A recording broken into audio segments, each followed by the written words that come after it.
لا تضحك ولا تبتسم أثناء مشاهدة نزل هذا عجينة المقطع. هيك. أنا نفردها. متأكد بنسبة ونعجن 100% أنك ستخسر هذا التحدي. ما عليك سوى المشاهدة، فإذا ضحكت أو ابتسمت ستخسر. لكن قبل أن نبدأ التحدي، فضل منك الإعجاب بهذا الفيديو والاشتراك. هل أنت جاهز؟ لا تضحك. 3 2 1 استعد. نسوي لها تدليك تدليك تكون مرتاحة.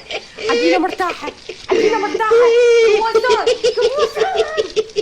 بعدين نزلها هيك. تتأكد من صحتها سليمة. هاي الطريقة يكون صنعنا أحلى كرواسون. كرواسون لابس هودي مكتوب عليه